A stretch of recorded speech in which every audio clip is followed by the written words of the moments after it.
Hello, mothers. For today's video, we're going to convert mixed fraction to improper and vice versa.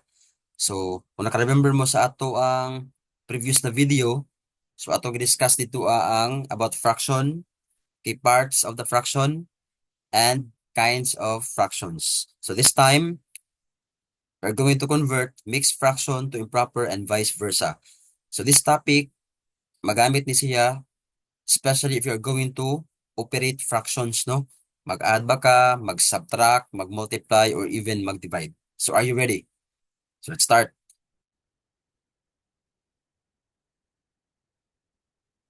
Let's begin with converting mixed fraction to improper. So ang buhato lang nato ani matters is memorize or familiarize the rule. So what's the rule? Here we go. The rule is you just multiply the whole number by the denominator and add the result to the numerator and retain the denominator. So, ato na mga na-discuss sa last video nato kung unsa ang ibuot pasabot sa mixed fraction, di ba? It is a combination of a whole number and a proper fraction. So, example, 3 and 1/2. So, we are going to convert that fraction to improper. So, solution, okay? Yung whole daw, i-multiply kay 2. So, we have 3 times 2. This is 6. Okay, plus 1. Tapos retain lang si denominator 2. Simplify more. 6 plus 1, we have 7 and copy the denominator 2. Therefore, 3 and 1/2 to improper is 7/2. Okay. Another.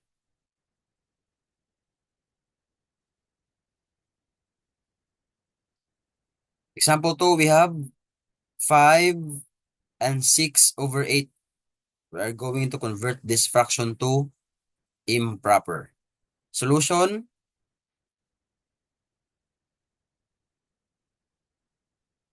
so we have 5 times 8 plus 6 all over 8. So 5 times 8, this is 40 plus 6 all over 8. So 40 plus 6, this is 46 over 8. So therefore, 5 and 6 over 8 in improper is just equal to 46 over 8. Okay. Diba easy lang? Basta i-familiarize nyo lang yung rule. Yan yung technique. Okay, another. Last example. 10 and 3/4 into improper. So we have solution. 10 times 4 plus 3 all over 4. So 10 times 4, this is 40 plus 3 all over 4.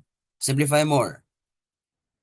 40 plus 3, this is 43 over 4. Therefore, 10 and 3/4 in improper fraction is just equal to 43 over 4.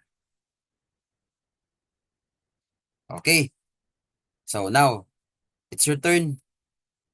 Convert the following mixed fractions to improper fractions. Provide the complete solution. Pag meron na kayong sagot, pwede i-post nyo sa comment section para ma-check natin. Okay? So just try. Okay? Kung nakuha nyo ba on how to convert mixed fractions to improper. Alright? Next, let's proceed directly to converting improper fractions to mixed fractions. Let's start. The rule is we're going to divide the numerator by the denominator. Okay? After that, the quotient will be the whole number. The remainder will be the numerator and retain the denominator. Pag meron na kayong mixed fraction, i-reduce muna naman ang resulting mixed fraction. Or to be specific, yung proper fraction ng mix na magagawa mo. Okay? Example,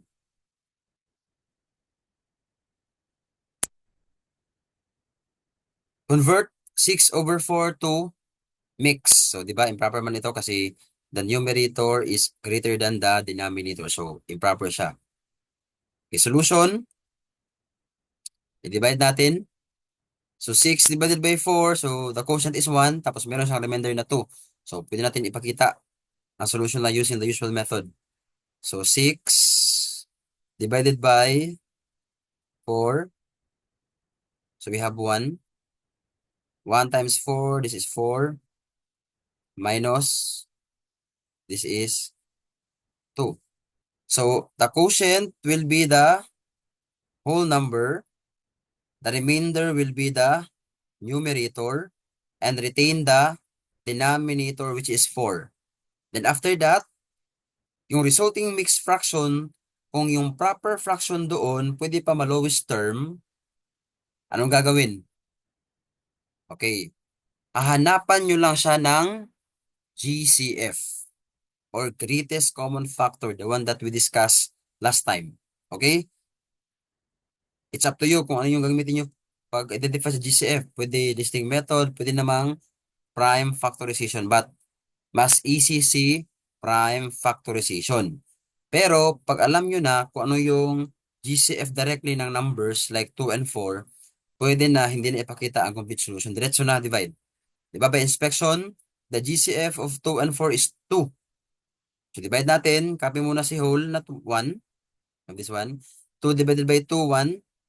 4 divided by 2, we have 2. Therefore, 6/4 in mixed fraction is 1 and 1/2. Sige nga, i-check natin if 2 ba talaga ang GCF ni 2 at saka 4 using prime factorization. We're going to write dito na side. So we have 2. Iba pag GCF, we are going to divide the number separately. Tapos 4. Yan. So 2. Yung least na prime number na pwede makadivide kay 2. Correct, 2. So 2 divided by 2, we have 1. Pag 1, stop ka na.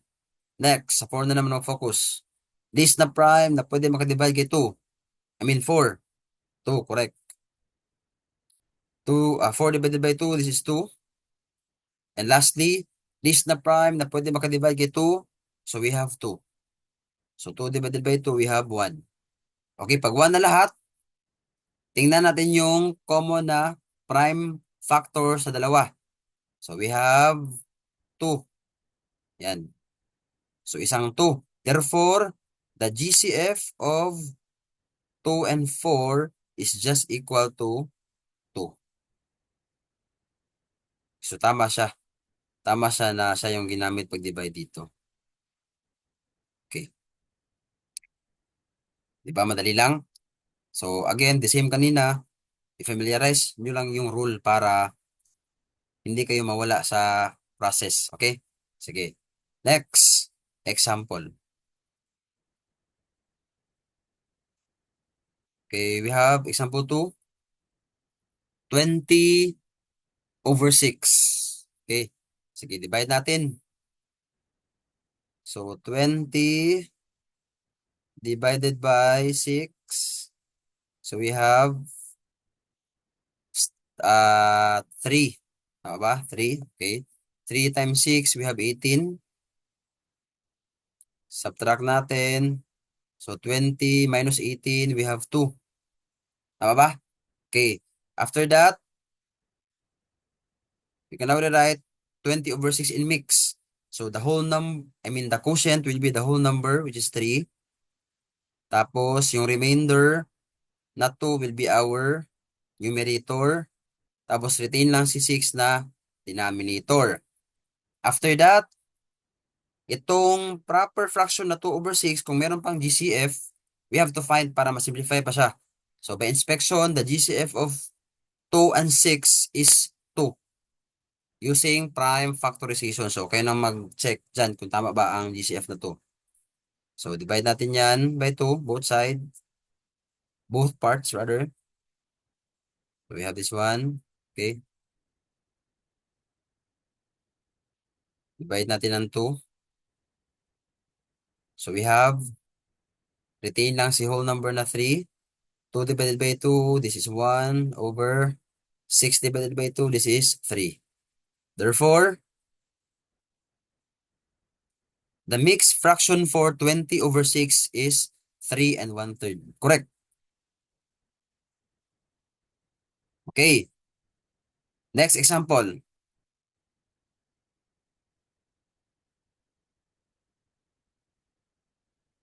So we have 100 over 15. Sige, solve natin. So 100 divided by 15. Okay. So ilan yan? So we're going to divide 100 by 15. So 100 divided by 15, this is 6. Okay? So 6 times 15, this is 90. Okay, subtract natin. So 100 minus 90, this is 10. So we can now write our mixed fraction. The whole number is 6. The numerator is 10. And then the denominator is remain 15. After that, check natin if si 10 over 15, meron bang GCF? Meron ba? Correct. Their GCF is 5. So we have 5. Divide natin sila. Both. 5. Okay. So after that, retain na si 6 na whole number. Okay. Tapos, 10 divided by 5, we have 2. And 15 divided by 5, we have 3. Therefore, the mixed fraction for 100 over 15 is 6 and 2 over 3. Correct. Sige. So again, matters So, itong lesson na to, we can use this one if we are going to add, subtract, multiply, or even divide fractions. So, you have to master this lesson. Okay? Sige. So, it's your turn. Convert the following.